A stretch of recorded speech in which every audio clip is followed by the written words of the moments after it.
Saudara-saudara yang terkasih dalam nama Tuhan Yesus Kristus, selamat pagi. Mari kita beribadah sejenak.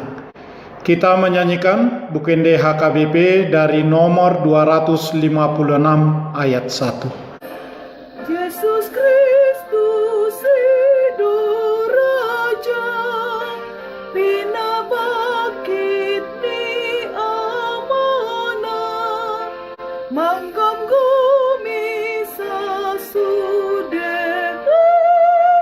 Manggam Gumi Sasude, Jalan sahujul maut, tu ibana domar Tuhan, perhatu putun nabe, perhatu putun nabe. Kasih karunia dan damai sejahtera dari Allah Bapa dan dari Kristus Yesus Tuhan menyertai saudara-saudara. Amin. Saudara-saudara, firman Tuhan renungan harian Kamis 7 April 2022 dari kitab 1 Timotius pasal 2 ayat 5 mengatakan, karena Allah itu Esa dan Esa pula Dia yang menjadi pengantara antara Allah dan manusia, yaitu manusia Kristus Yesus. Dalam bahasa Batak Toba, Aisada do debata, jala sada do nang pangulu ni debata dohot jolma, ima jolma Kristus Yesusi. Demikian firman Tuhan.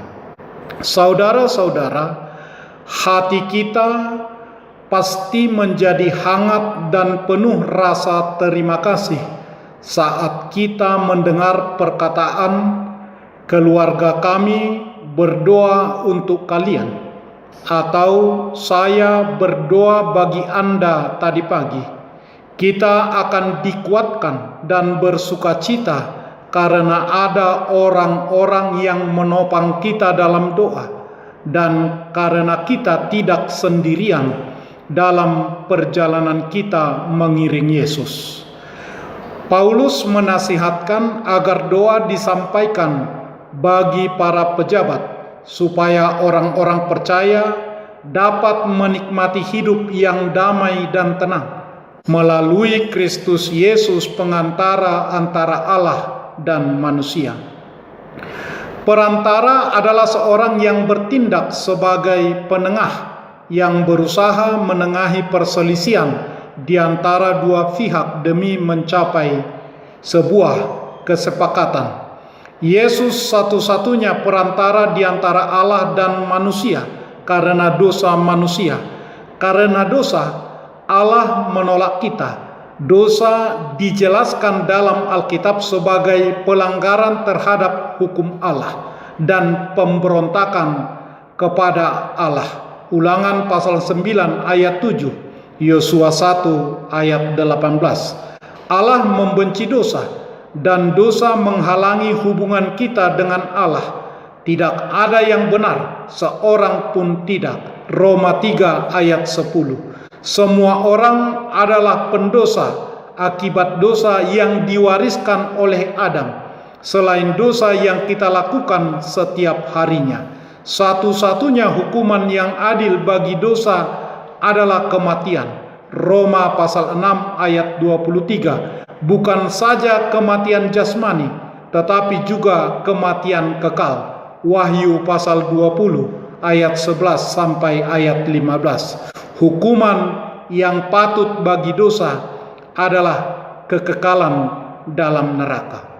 Upaya pribadi atau kebaikan apapun juga yang kita lakukan tidak akan pernah cukup untuk alat negosiasi dengan Allah. Perbuatan baik dan pemeliharaan hukum sebanyak-banyaknya dan sebaik apapun tidak dapat membenarkan diri kita di hadapan Allah. Tanpa perantara, kita dipastikan berakhir di penghukuman, karena dengan sendirinya keselamatan dari dosa itu akan mustahil. Akan tetapi Tuhan memberikan harapan, karena Allah itu esa dan esa pula Dia menjadi pengantara antara manusia dan Allah. Yesus mewakili mereka yang percaya kepada Allah di hadapan tahta karunia Tuhan. Ia bertindak sebagai penengah bagi kita, sebagai seorang pengacara membela kliennya dengan memberitahu sang hakim yang mulia bahwa kliennya tidak bersalah atas tuduhan. Seperti itulah Yesus melakukannya. Ketika nanti kita menghadap penghakiman Allah, kita akan menghadapinya sebagai orang berdosa yang telah diampuni dari kematian karena dosa. Yesus sebagai pengganti di pihak kita, pengantara kita, telah mengambil alih hukuman kita.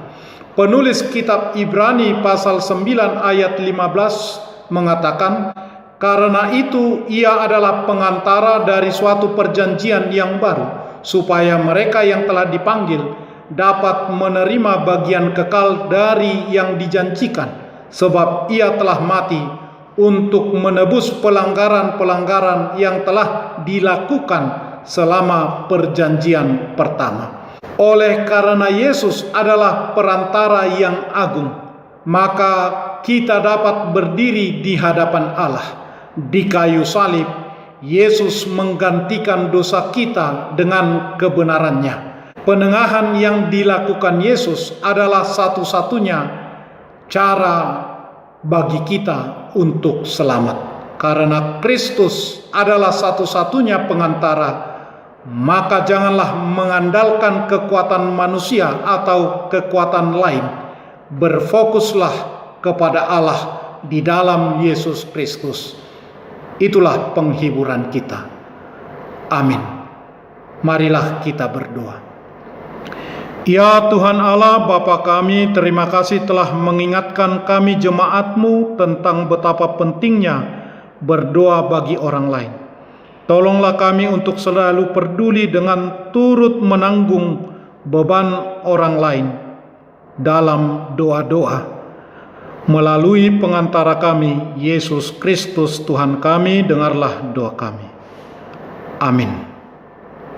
Marilah kita menyanyikan buku nyanyian HKBP dari nomor 256 ayat 1. Yesus Kristus Dia Raja, dinobatkan Allah Bapa, Raja alam semesta,